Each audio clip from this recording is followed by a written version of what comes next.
Existem histórias de terror que nascem da imaginação popular, alimentadas por lendas, boatos, exageros, mas de vez em quando surge um caso tão estranho que até mesmo quem tenta explicá-lo racionalmente acaba desconfortável. O caso das facas de Belmez é um desses episódios, faces, que não envolve assassinatos brutais, desaparecimentos em massa ou casas abandonadas no meio da floresta. O que torna essa história tão perturbadora é justamente a simplicidade do cenário. Uma cozinha comum, em uma casa comum, em uma pequena cidade da Espanha. E ainda assim foi naquele ambiente doméstico e aparentemente, inocente que começaram a surgir rostos humanos no chão. Sim, gente, rostos. Formas humanas com olhos, bocas, expressões que pareciam se formar sozinhas no cimento da casa. Alguns apareciam tristes, outras vazias, algumas lembravam dor. Outras, davam a impressão de estarem apenas observando. E o mais assustador não era apenas o surgimento dessas imagens, mas o fato de que, segundo muitos relatos, elas mudavam com o tempo, desapareciam, reapareciam, davam àquela casa um clima de inquietação permanente, aliás.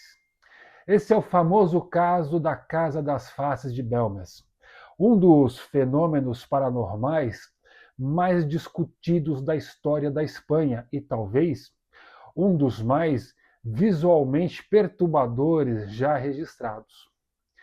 Tudo começou em 1971, na cidade de Belmez de La Moraleda, na província de Jaén, no sul da Espanha. A protagonista, voluntária dessa história, era Maria Gomes. Maria Gomes Câmara, uma dona de casa que vivia com sua família numa residência simples. Nada indicava que aquele imóvel se tornaria conhecido no mundo inteiro por um dos casos mais misteriosos do século XX. Segundo os relatos mais conhecidos, um dia a Maria percebeu uma mancha estranha ali se formando no piso de cimento da cozinha. No começo aquilo poderia parecer apenas umidade, desgaste do tempo, alguma alteração natural do material, mas aos poucos a mancha começou a ganhar contornos. Mas não é qualquer contorno, um contorno muito específico. Não era assim uma forma aleatória, não era uma pareidolia, não era apenas uma rachadura, uma imperfeição no chão. A marca começou a assumir a aparência de um rosto humano perfeito. A imagem tinha traços reconhecíveis, era possível distinguir olhos, nariz, boca. A expressão transmitia algo difícil de descrever, mas fácil de sentir, um profundo desconforto. Aquela face parecia olhar de volta para quem observava. Isso por si só já era suficiente para causar medo. Maria teria se assustado tanto com a imagem que decidiu destruí-la. O seu marido removeu a parte do cimento da cozinha, tentando acabar com o que quer que estivesse acontecendo. E em qualquer história comum, esse seria o fim do episódio, seria o fim dessa pareidolia, supostamente. Porém, a marca desaparecida, a rotina voltaria ao normal e o caso seria esquecido como uma curiosidade estranha. Mas não foi isso que aconteceu. Pouco tempo depois, uma nova face começou a aparecer e depois outra e mais outra. E as imagens voltavam mesmo após alterações no piso. Algumas mudavam de forma, outras pareciam envelhecer, deformar-se, ganhar novos traços. O chão da cozinha parecia se transformar em uma superfície viva, como se algo escondido sob a casa estivesse tentando emergir em forma de rosto. A notícia se espalhou rapidamente e o que antes era um evento íntimo, perturbador, dentro de uma casa simples se transformou em um assunto público. Vizinhos começaram a visitar o local.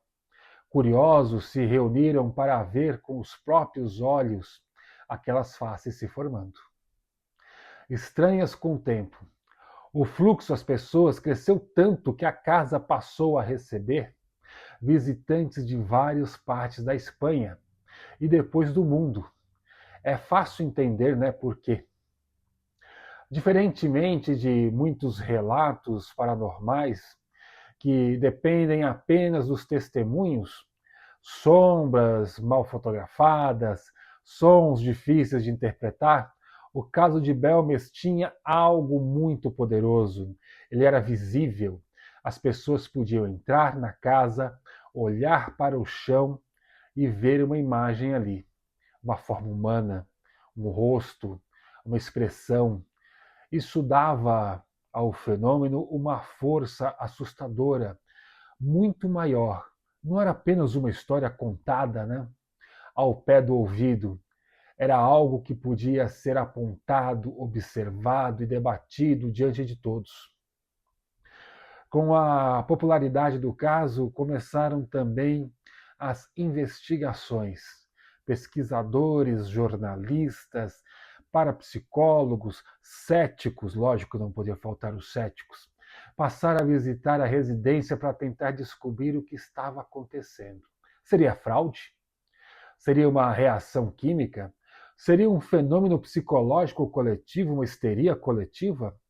Ou algo realmente inexplicável morava ali, junto com aquela família?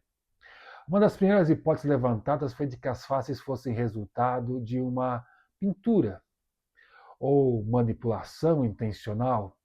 Muitos céticos argumentavam que as imagens poderiam ter sido feitas pela própria família ou por alguém interessado em chamar a atenção e lucrar com a curiosidade pública.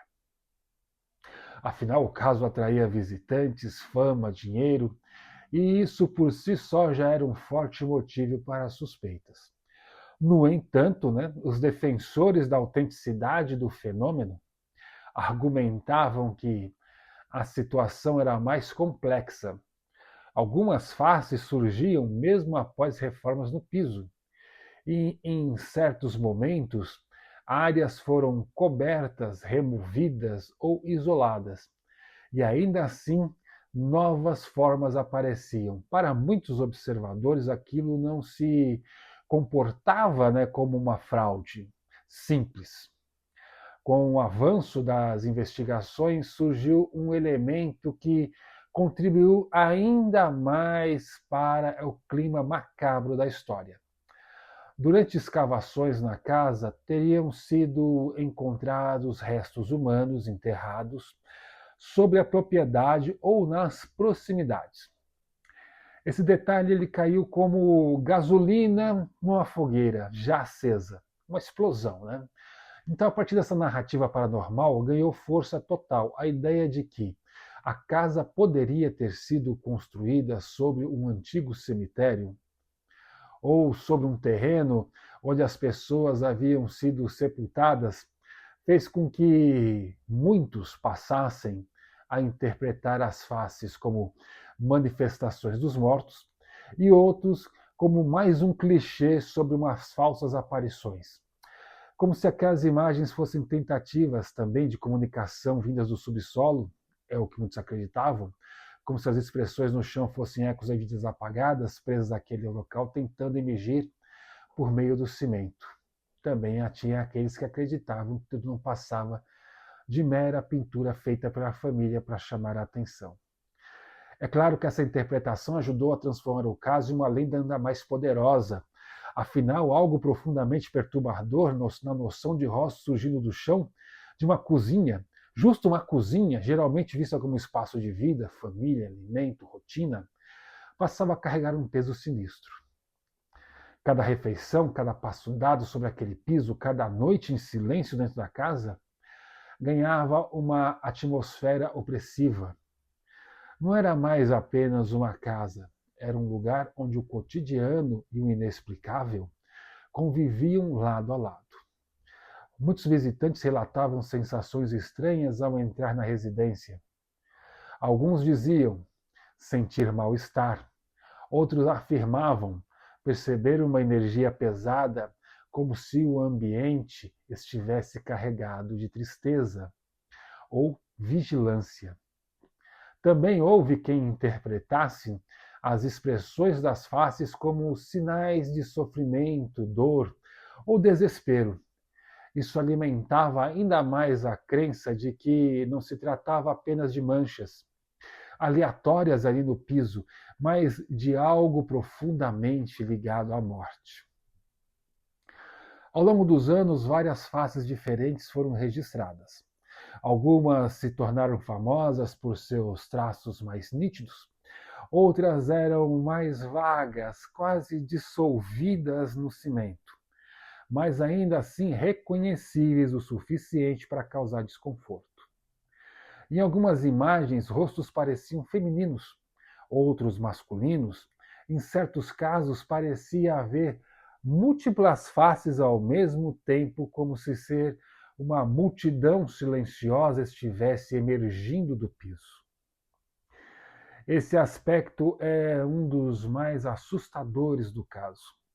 Não era apenas um rosto, não era uma única aparição isolada, era uma sequência contínua de imagens, como se a casa estivesse produzindo um desfile de expressões humanas, sem explicação convincente, né? E quando um fenômeno aparece se renovar sozinho, o medo se intensifica, né? Porque ele deixa de parecer um incidente para se tornar um processo. As análises técnicas tentaram dar respostas. Alguns especialistas defenderam que as faces poderiam resultar de reações químicas entre materiais presentes no cimento e substâncias orgânicas do solo. Outras falaram que fenômenos de percepção, como a pareidolia, né, que já falamos muitas vezes, que a tendência humana de reconhecer rostos em formas aleatórias, e esse mecanismo é o mesmo que faz alguém ver figuras nas nuvens. Eram manchas de parede ou em desenhos abstratos. A explicação, né, da pareidolia parece racional, em certa medida convincente. O cérebro humano realmente é programado para identificar rostos com enorme facilidade. Isso faz parte do nosso instinto de sobrevivência. Mesmo padrões vagos podem parecer extremamente humanos aos nossos olhos. No entanto, para quem conheceu o caso de perto, essa explicação muitas vezes parecia insuficiente. Isso porque algumas faces eram consideradas detalhadas demais, expressivas demais, reconhecíveis demais, para serem reduzidas apenas à interpretação subjetiva. Houve também estudos que alegaram detectar pigmentos ou indícios de intervenção humana em certas áreas do piso, que reforçaria a hipótese de fraude.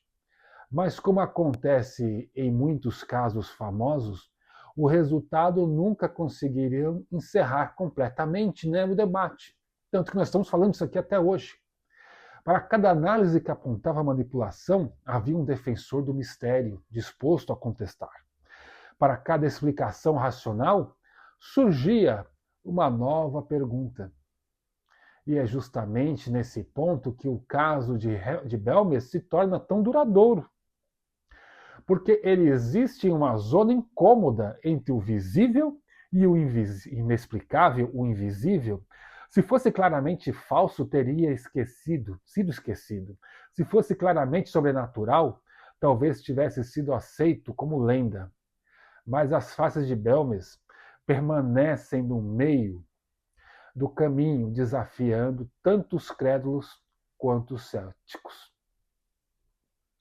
Eram estranhas demais para serem ignoradas, ambíguas demais para serem encerradas, e o fenômeno continuou sendo discutido por décadas, Programas de televisão, revistas, documentários e pesquisadores mantiveram o caso vivo no imaginário popular.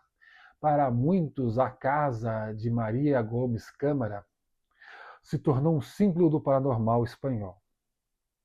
Para outros, virou exemplo clássico de como a sugestão coletiva e o desejo de acreditar podem transformar manchas em assombrações. Mas, independentemente da interpretação, a força da imagem continuava ali. Porque poucas coisas mexem tanto com o ser humano quanto um rosto.